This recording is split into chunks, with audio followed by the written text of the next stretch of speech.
ओम शांति।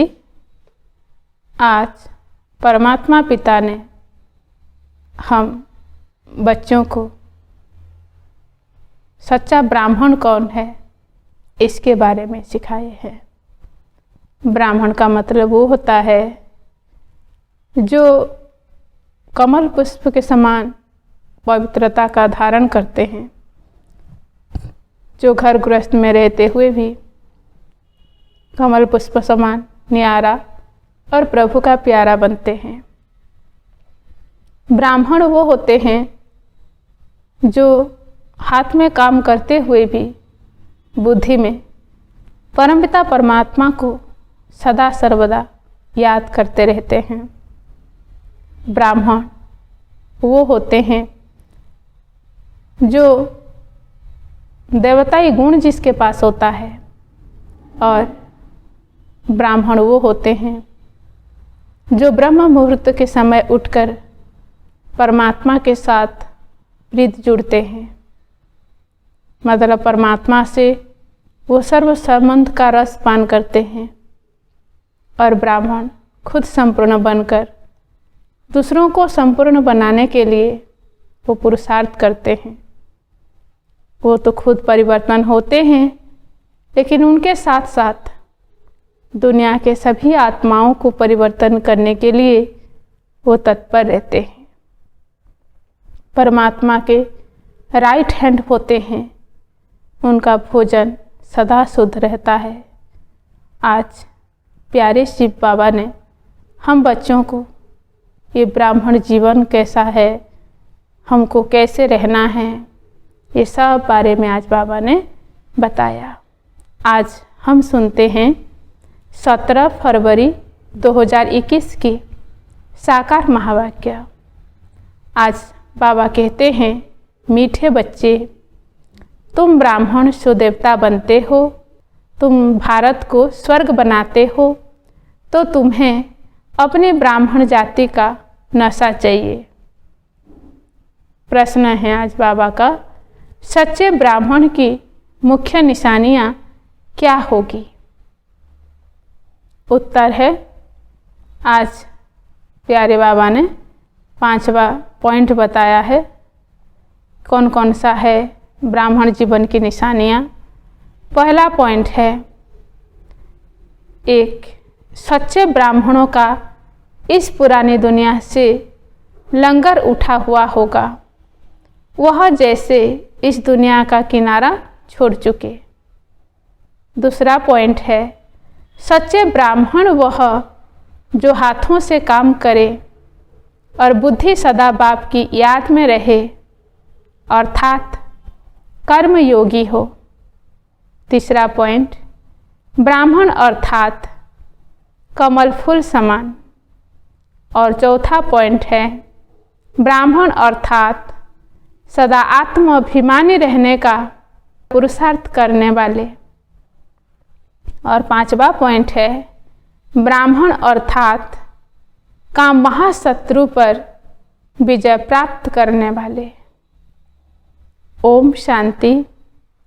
रूहानी बाप रूहानी बच्चों को समझाते हैं, बच्चे कौन? यह ब्राह्मण।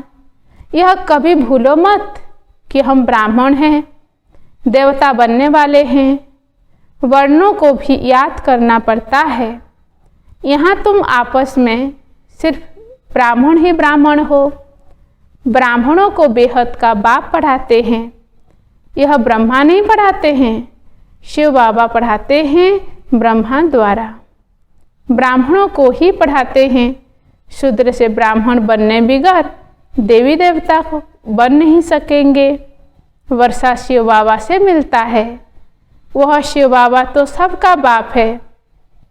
इस ब्रह्मा को ग्रेट ग्रेट ग्रैंडफादर कहा जाता है। लौकिक बाप तो सबको होते हैं, पारलौकिक बाप को भक्ति मार्ग में याद करते हैं। अब तुम बच्चे समझते हो, यह है अलौकिक बाप जिनको कोई नहीं जानते।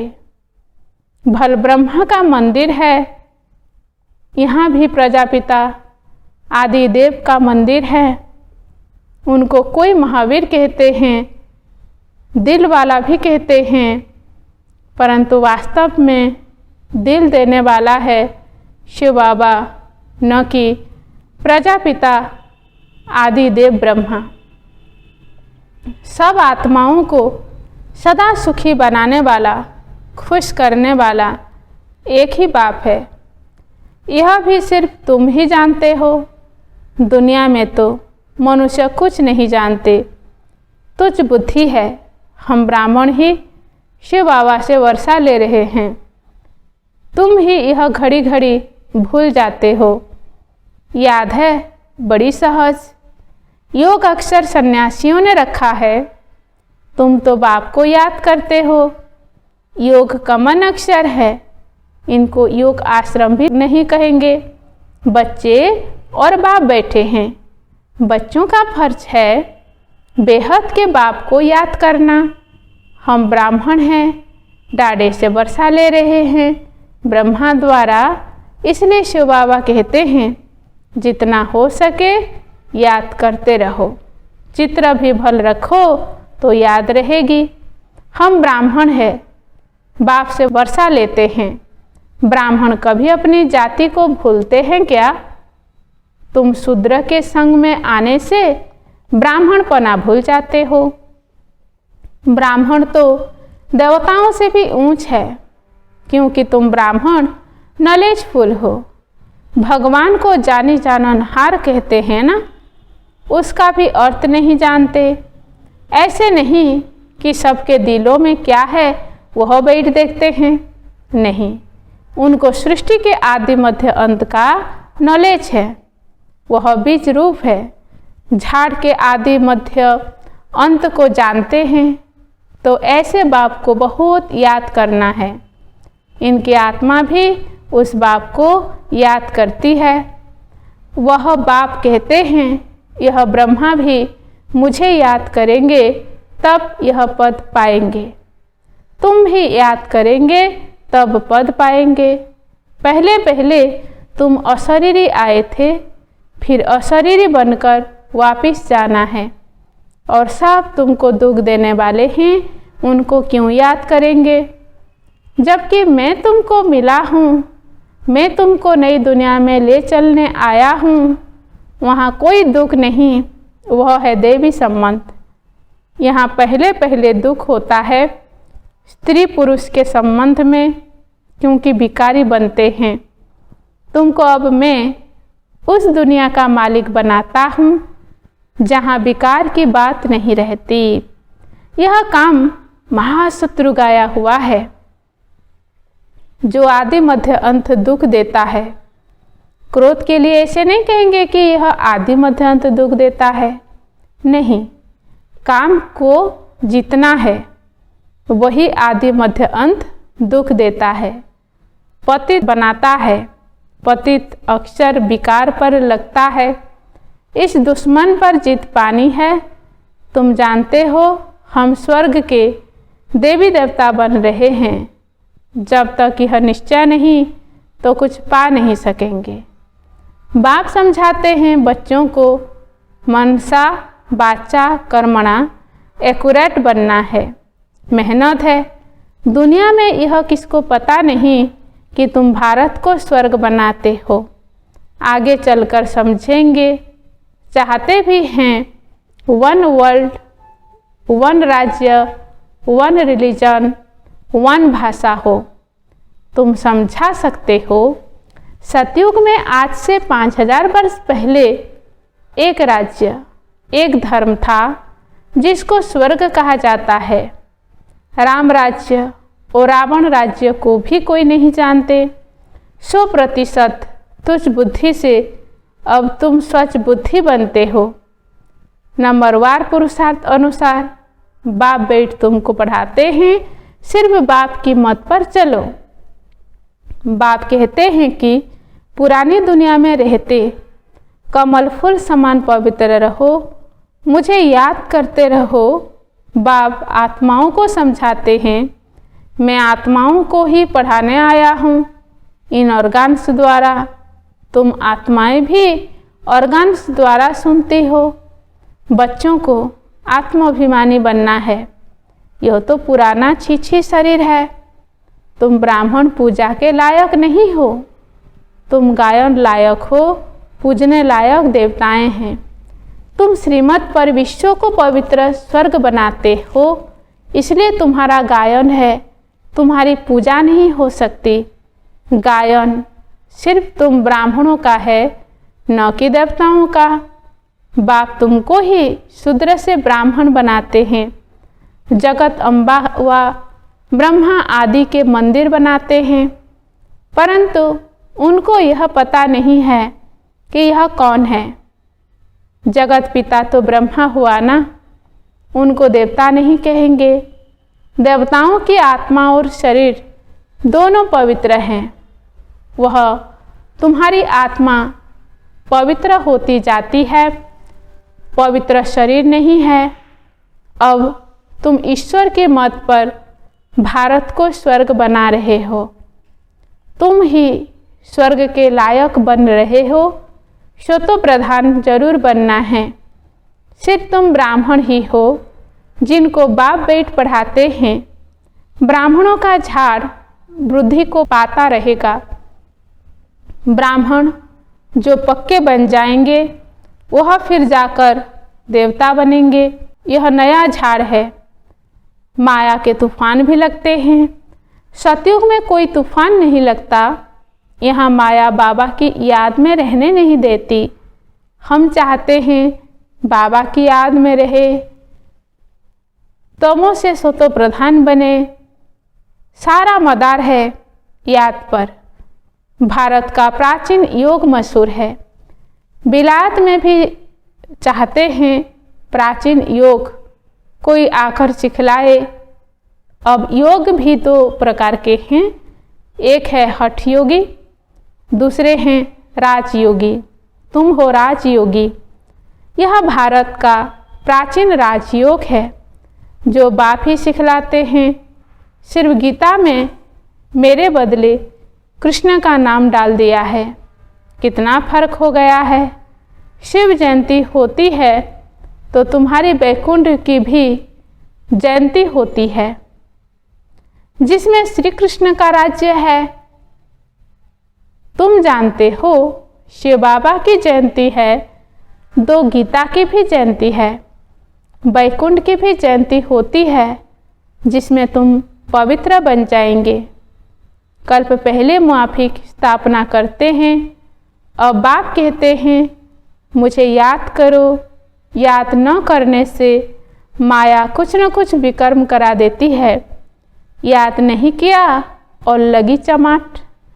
याद में रहने से चमाट नहीं खाएंगे, यह बॉक्सिंग होती है। तुम जानते हो हमारा दुश्मन कोई मनुष्य नहीं है, रावण है दुश्मन। बाप कहते हैं इस समय की शादी बर्बादी है। एक दो की बर्बादी करते हैं, पतित बना देते हैं। अब पारलौकिक बाप ने ऑर्डिनेंस निकाला है, बच्चे यह काम महाशत्रु है, इन पर जीत पहनो और पवित्रता की प्रतिज्ञा करो। कोई भी पतित न बने। जन्म जन्मांतर तुम पतित बने हो इस विकार से, इसलिए काम महाशत्रु कहा जाता है। साधु संत सब कहते हैं पतित पावन आओ। सतयुग में पतित कोई होता नहीं। बाप आकर ज्ञान से सर्व की सद्गति करते हैं। अब सभी दुर्गति में हैं। ज्ञान देने वाला कोई नहीं है। ज्ञान देने वाला एक ही ज्ञान सागर है। ज्ञान से दिन है राम का, रात है रावण की। इन अक्षरों का यथार्थ अर्थ भी तुम बच्चे समझते हो। सिर्फ पुरुषार्थ में कमजोरी है। बाप तो बहुत अच्छी रीति समझाते हैं। तुमने 84 जन्म पूरे किए हैं, अब पवित्र बनकर वापस जाना है। तुमको तो शुद्ध अहंकार होना चाहिए। हम आत्माएं बाबा के मत पर इस भारत को स्वर्ग बना रहे हैं, जिस स्वर्ग में फिर राज्य करेंगे। जितनी मेहनत करेंगे उतना पद पाएंगे। चाहे राजा रानी बनो, चाहे प्रजा बनो। राजा रानी कैसे बनते हैं वह भी देख रहे हो। फॉलो फादर गाया जाता है। अब की बात है, लौकिक संबंध के लिए नहीं कहा जाता। यह बाप मत देते हैं, मामे कम याद करो तो विकर्म विनाश होंगे। तुम समझते हो हम अभी श्रीमत पर चलते हैं, बहुतों की सेवा करते हैं। बच्चे बाप के पास आते हैं तो शिव बाबा भी ज्ञान से भलाते हैं। यह भी तो सीखते हैं ना। शिव बाबा कहते हैं मैं आता हूँ सवेरे को। अच्छा, फिर कोई मिलने के लिए आते हैं तो क्या यह नहीं समझाएंगे? ऐसे कहेंगे क्या कि बाबा आप आकर समझाओ, मैं नहीं समझाऊंगा? यह बड़ी गोह्य बातें हैं ना। मैं तो सबसे अच्छा समझा सकता हूँ। तुम ऐसे क्यों समझते हो कि शिव बाबा ही समझाते हैं? यह नहीं समझाते होंगे। यह भी जानते हो कल्प पहले इसने समझाया है, तब तो यह पद पाया है। मम्मा भी समझाती थी ना, वह भी ऊंच पद पाती है। मम्मा बाबा को सूक्ष्म वतन में देखते हैं तो बच्चों को फॉलो फादर करना है। सरेंडर होते भी गरीब है, साहूकार हो न सके, गरीब ही कहते हैं बाबा यह सब कुछ आपका है। शिव बाबा तो दाता है, वह कभी लेता नहीं है। बच्चों को कहते हैं यह सब कुछ तुम्हारा है। मैं अपने लिए महल न यहाँ और न वहाँ बनाता हूँ, तुमको स्वर्ग का मालिक बनाता हूँ। अब इस ज्ञान रत्नों से झोली भरनी है। मंदिर में जाकर कहते हैं मेरी झोली भरो, परंतु किस प्रकार की, किस चीज़ की झोली भर दो? झोली भरने वाले तो लक्ष्मी है जो पैसा देती है। शिव के पास तो जाते नहीं, शंकर के पास जाकर कहते हैं, समझते हैं शिव और शंकर एक हैं, परंतु ऐसे थोड़े ही है। बाप आकर सत्य बात बताते हैं। बाप है ही दुख हरता सुख करता। तुम बच्चों को गृहस्थ व्यवहार में भी रहना है, धंधा भी करना है। हर एक अपने लिए राय पूछते हैं। बाबा हमको इस बात में झूठ बोलना पड़ता है। बाप हर एक की नब्ज देख राय देते हैं, क्योंकि बाप समझाते हैं मैं कहूँ और न कर सके ऐसा राय ही क्यों दूँ? नब्ज देख राय ही ऐसे दी जाती है जो कर भी सके। कहूँ और करे नहीं तो नाफरमान बर्दार की लाइन में आ जाए। हर एक का अपना अपना हिसाब किताब है। सर्जन तो एक ही है, उनके पास आना पड़े वह दूरी राय देंगे। सबको पूछना चाहिए बाबा इस हालत में हमको कैसे चलना चाहिए, अब क्या करें? बाप स्वर्ग तो ले जाते हैं, तुम जानते हो हम स्वर्गवासी तो बनने ही वाले हैं। अब हम संगम योगी हैं, तुम अब न नरक में हो न स्वर्ग में हो। जो जो ब्राह्मण बनते हैं उनका लंगर इस छिछी दुनिया से उठ चुका है। तुमने कलियुगी दुनिया का किनारा छोड़ दिया है। कोई ब्राह्मण तिखा जा रहा है याद की अग्नि में, कोई कम, कोई हाथ जोड़ देते हैं अर्थात फिर कलियुगी में चले जाते हैं। तुम जानते हो खिबैया हमको अब ले जा रहे हैं। वह यात्रा तो अनेक प्रकार की हैं, तुम्हारी एक ही यात्रा है, यह बिल्कुल न्यारी यात्रा है। हाँ, तूफान आते हैं जो याद को तोड़ देते हैं। इस याद की यात्रा को अच्छी रीति पक्का करो, मेहनत करो। तुम कर्मयोगी हो, जितना हो सके हाथ काट दे, दिल याद दे। आधा कल्प तुम आशिक मासूक को याद करते आए हो। बाबा, यहाँ बहुत दुख है, अब हमको सुखधाम का मालिक बनाओ। याद की यात्रा में रहेंगे तो तुम्हारे पाप खलास हो जाएंगे। तुमने ही स्वर्ग का वर्षा पाया था, अब गवाया है। भारत स्वर्ग था तब कहते हैं प्राचीन भारत। भारत को ही बहुत मान देते हैं, सबसे बड़ा ही है, सबसे पुराना भी है। अब तो भारत कितना गरीब है, इसलिए सब उनको मदद करते हैं। वो लोग समझते हैं हमारे पास बहुत अनाज हो जाएगा, कहाँ से मंगाना नहीं पड़ेगा। परंतु यह तो तुम जानते हो, बिना सामने खड़ा है, जो अच्छी तरह से समझते हैं उन्हों को अंदर बहुत खुशी रहती है। प्रदर्शनी में कितने आते हैं, कहते हैं तुम सत्य कहते हो, परंतु यह समझते कि हमको बाप से वर्षा लेना है। यह थोड़े ही बुद्धि में बैठता है, यहाँ से बाहर निकले खलास। तुम जानते हो बाबा हमको स्वर्ग में ले जाते हैं, वहाँ न गर्भ जेल में न उस जेल में जाएंगे। अभी जेल की यात्रा भी कितनी सहज हो गई है। फिर सतयुग में कभी जेल का मुंह देखने को नहीं मिलेगा, दोनों जेल नहीं रहेंगे। यहाँ सब यह माया का पंप है, बड़ों बड़ों को जैसे खलास कर देते हैं। आज बहुत मान दे रहे हैं, कल मान ही खलास। सतयुग में ऐसे कोई उपद्रव होते नहीं, आगे चल देखना क्या होता है। बहुत भयंकर सीन है। तुम बच्चों ने साक्षात्कार भी किया है। बच्चों के लिए मुख्य है याद की यात्रा। अच्छा, मीठे मीठे सिकिलधे बच्चों प्रति माता पिता बाप दादा का याद प्यार और गुड मॉर्निंग। रूहानी बाप की रूहानी बच्चों को नमस्ते।